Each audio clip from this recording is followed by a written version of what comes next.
మన తొలి వెలుగు ప్రేక్షకులందరికీ నమస్తే. నవాబ్పేట ఎస్ఐ అంట, పేరు విక్రమ్ అంట. ఈ మోతవారి ఎస్ఐ గురించి ఇవాళ ఒక ముచ్చట వచ్చింది. దయచేసి పోలీస్ అన్నలు మీ మనోభావాలు దెబ్బతింటే నేనేం చేయలేను. ఉన్న ముచ్చట ఉన్నట్టు చెప్పే ప్రయత్నం చేస్తా, లేని ముచ్చట అయితే చెప్ప, జరిగిన ముచ్చటనే చెప్తున్నా. ఎక్కువసేపు ఏం చెప్ప, ప్రజలారా ఈయనే ప్రయత్నం చేయరు. నవాబ్పేట ఎస్ఐ విక్రమ్ అంట. అయితే అసలు ముచ్చట చెప్తా. అయితే మహబూబ్ నగర్ జిల్లా నవాబ్పేట మండలం ఆడ ఒక ఎల్లే అనే ఒక తండ్రి అంట. ఆ తండ్రికి ముగ్గురు పిల్లలంట. ముగ్గురు పిల్లలు అయితే ఇద్దరు కొడుకులు, ఒక బిడ్డ ఇంటర్ చదివిందంట. మరి inter first year second year మనకు తెలియదుగా, ఇంటర్ అని చెప్పిన పేపర్లో గంతవరకే తెలుసు, గంతవరకే చెప్తా. ఇంటర్ చదివి ఇక ఆమె బయటకు పోతలేదు, ఇంటికాడనే ఉంటుంది. ఇంక ఇంటర్ చదివిన కేడిపోతుంది, ఇంటికాడనే ఉన్నది. ఇంటికాడ ఉన్న వాళ్ళు ఏం చేస్తారు దాదాపుగా, ఇక కొంతమందికి ఏమో నచ్చదు కానీ పాడైపోయి ఏం పని పాట లేని వాళ్ళు చేసే పని ఏంటంటే ప్రేమలో పడతారు. అల్లకాడ పని ఇది. అయితే ఈ ఎల్లే బిడ్డ కూడానంట ఈవెన్ లవ్లో పడ్డదంట. లవ్లో ఎవరితో పడ్డది, నవాబ్పేట మండలము ఆయన ఊరు మన కొండపురం అంట. అక్కడ కొండపూర్ అనే ఊర్లో వడ్డే చందు అనే ఒక పొరగాంతో ప్రేమలో పడ్డదంట. ఈ ముచ్చట తండ్రికి తండ్రికి ఎరక కదా, కంపల్సరీ ఎరకైంది అనుకో, ముందు ఎరకైంది తండ్రికి తల్లిదండ్రులకు అందరికి ఎరకైందంట. ఎరక కాగానే మంచి ఏమంటారు మర్యాదపూర్వకంగా, బిడ్డ మన తగని చూటాది, నువ్వు అక్కడ ఓనక్కర్లేదు, నీ అంతలు నువ్వు ఉండు, అనంతలు అంటారు అనుకొని ఏదో చెప్పిరంట. ఇన్నట్టు చేసింది, అప్పుడే కూకుంది. మన 4 రోజుల తర్వాత ఏమవుతుంది, ఈ ఫోన్లు ఫోన్లు వచ్చాయి. ఫోన్లు చాలా అయిపోయి ఏదో రకంగా మళ్ళీ కలిసి మేము పాడైపోను. మళ్ళీ పోరిని తీసుకొని ఇద్దరు కలిసి జంప్ అయినట. జంప్ కాగానే ఎక్కడ పోయి ఏం కథ అనుకో 2-3 రోజులు దోలాడినట. దొరకలేదు.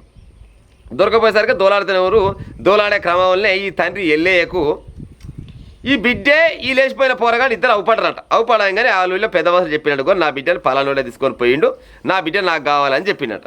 ఈ పెద్ద మనుషులంతా పోయి అరే పిల్ల మొన్ననే నీకు బుద్ధి చెప్తివి, మళ్ళీ పని తీసుకుపోయినావు, ఆ పొల్ల ఇంకా చిన్న పొల్ల, ఆమె ఇంకా మైనరే, మేజర్ కాలేదు ఆమె ఇంకా, తర్వాత ఏమన్నా చూసుకుంటాం కానీ ప్రస్తుతానికైతే ఎవరింటి అక్కడ నీటికి నువ్వు ఆ పిల్లంటికి తోలనగానే తీసుకొచ్చిరు. కానీ ఈ ఎల్లే అనే వ్యక్తి అవమానం భరించలేకపోతుండట. చూస్తేనేమో చిన్నపిల్ల అయిపోయా, అంటే ఆయన దృష్టిలో చిన్నపిల్లే, వాస్తవానికి కూడా చిన్నపిల్లే, కానీ బుద్ధులు మాత్రం పెద్దగా ఉన్నాయి ఆమె దగ్గర.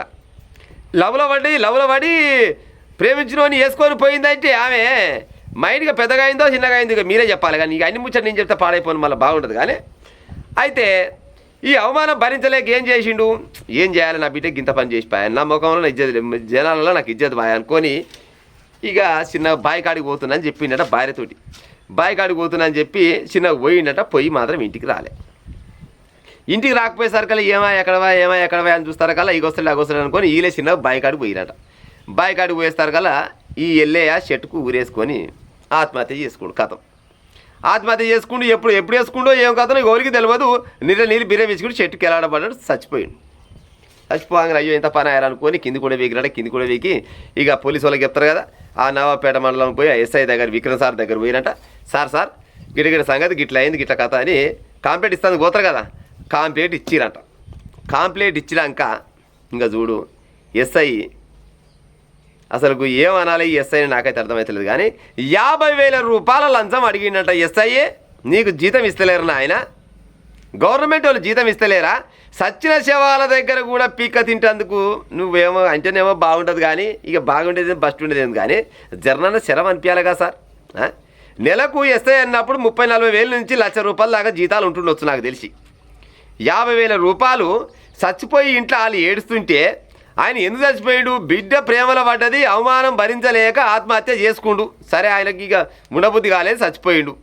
ఎట చచ్చిండు ఏం కథ అని ఎంక్వైరీ చేయాలి, వాళ్ళ బాడీ వాళ్ళకి అప్పచెప్పాలి, పంచనామా రాసుకొని పోస్ట్మార్టం చేసి వాళ్ళ బాడీ వాళ్ళకి పంపించాలి. గది లెక్క మానవత్వం ఉన్న మనిషి ఎవడి అయినా చేసే పని గది. కానీ ఎస్ఐ మాత్రము నాకు 50,000 రూపాయలు ఇస్తేనేమో ఈరి, లేకపోతే మీ మీద కేసు చేస్తా అని చెప్పిండట. ఇక చూడు, ఇది నేను చెప్పే ముచ్చట కాదు, బంధువులు చెప్పే ముచ్చట. వాళ్ళ వీడియోలు కూడా వస్తే చూసే ప్రయత్నం చేయరి. వాళ్ళు అక్కడ ఉన్న బంధువులు చెప్పే ముచ్చట 50,000 రూపాయల లంచం అడిగిండటంటే సజ్జనాడు సారు, మరి గిసంటోళ్ళని ఏం చేస్తావు సార్ జర చెప్పు నువ్వు. ఇక ఇప్పుడు మీ డిపార్ట్మెంటే కదా, మరి మీ డిపార్ట్మెంట్కి ఒక న్యాయం, జనాలకు ఒక న్యాయం ఉంటుందా? ఇప్పుడు నా నోటితోటి అందుకు ఈయన ఏం చేయాలనేది కానీ నేనంటే బాగుండాలంటుంది. జనాలు కామెంట్ రూపకంగా మీరు చెప్పురు. కానీ గిసవంటి కీచక ఎస్ఐని ఏం చేయాలో చెప్పురు. ఇక ఫ్రెండ్లీ పోలీసులు అంటే గిట్ట ఉంటుందా? ఇప్పుడు పోరగాడు వాళ్ళు గూడీరు పొయ్యిరు అదొక భాగం, మళ్ళీ పోయి పట్టుకొచ్చుకురు.